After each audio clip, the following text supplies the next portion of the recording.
This channel does not promote any violent, harmful, or illegal activities. All content provided by this channel is meant for an educational purpose only.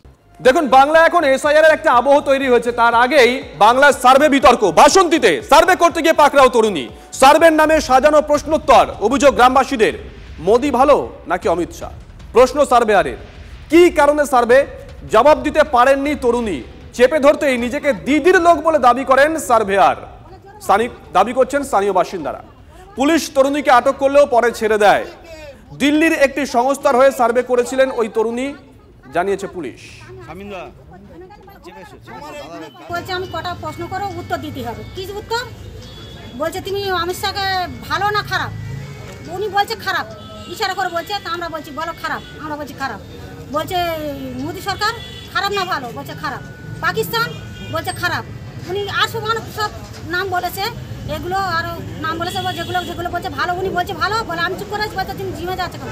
চুপ করে recording হচ্ছে, তুমি জোরে জোরে recording হচ্ছে। তারপরে বলে আবার আমরা ওই কথা বলছি, ওই কথা বলেছে তোমাদের প্রধান কি দিচ্ছে, তোমাদের ঘর বাড়ি দিচ্ছে না দিয়ে না, রাস্তাঘাট ভালো হচ্ছে কিনা, জলপথ ভালো কিনা, তোমাদের বিদ্যুৎ ভালো আছে কিনা, এইগুলো জিজ্ঞেস করার পরে বললো আমরা যেটা বলবো তোমরা উত্তর দেবে।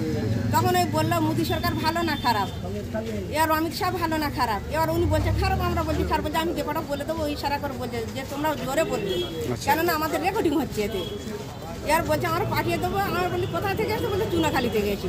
ফোন নাম্বার বলেছে, নাম্বারগুলো নিয়েছে, বলছে ফোন করবে তোমরা, ওইটা ঠিকঠাক উপর থেকে মানে আপনাদের নাম নিচ্ছে। হ্যাঁ, নাম নিয়েছে, ফোন নাম্বার নিয়েছে, বলেছে মমতার উপর, আমার মমতার হয়ে এসেছি, তোমাদের কোনো ভয় নেই। হ্যাঁ, আমার জিজ্ঞাসা করছে তুই মুসলিম না কি নাম? আমরা বলেছি আমরা মুসলমান। তৃণমূল কি অমিত শাহ মোদির লোক নয়? দুটো আলাদা সাইনবোর্ড। এক দল বলবে আমি তাড়িয়ে দেবো, আর এক দল বলবে আমি রেখে দেবো। তাহলে এখন আবার ভোট এসছে, ঠিক ভোটের মুখে এসআইআর এর নাম করে যেটা করা হচ্ছে, মানুষকে সন্তুষ্ট করা হচ্ছে। যারা সন্তুষ্ট করছে তারাই আবার উপকারী জীব হিসেবে সামনে চলে আসার চেষ্টা করছে। বেসরকারি সংস্থা তারা যদি কোনো এখানে কোনো কিছু যারা যদি সার্ভে করে ওপিনিয়ন পোল, তাহলে কিন্তু এখানে হচ্ছে রাজ্য সরকার তো অনুমতি নিতে হবে, তার সঙ্গে হচ্ছে জেলা শাসকদেরও অনুমতি নিতে হবে। আমি মনে করি এটা অত্যন্ত উদ্বেগজনক, এটা আমরা মনে করছি, এবং একটা বিভ্রান্তমূলক যে কিভাবে আমাদের পশ্চিম বাংলার মানুষের বা নাগরিকদেরকে বিভ্রান্ত করে যাতে কেন্দ্রীয় সরকারের এই যে বেসরকারি সংস্থা তারা আমাদের আমাদের তথ্যের যে বিকৃতি বা যে তার ব্যক্তিগত যে তথ্য তারা চাইছে, কেন, এর উদ্দেশ্যটা কি আছে? এ তো বাসন্তীর আজকের ছবি, মানে আজকালের ছবি, কিন্তু 4 মাস আগে বাঁকুড়াতে সমীক্ষা করতে গিয়ে গ্রেপ্তার হন 5 জন। 2 মহিলা সহ 5 জনকে গ্রেপ্তার করে পুলিশ। 15 নম্বর ওয়ার্ডের সমীক্ষার সময় ঘিরে ধরে তৃণমূল কংগ্রেস, পরে পুলিশের হাতে তুলে দেওয়া হয়, যদিও প্রত্যেকেই এখন জামিনে মুক্ত।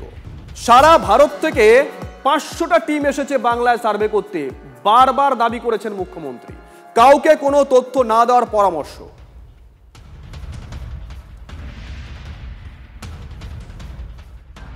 সারা ভারতবর্ষ থেকে 500টা টিম নিয়ে এসছে বিজেপি, বাড়ি বাড়ি সার্ভে করছে, কার কার নাম বাদ দেওয়া যায়।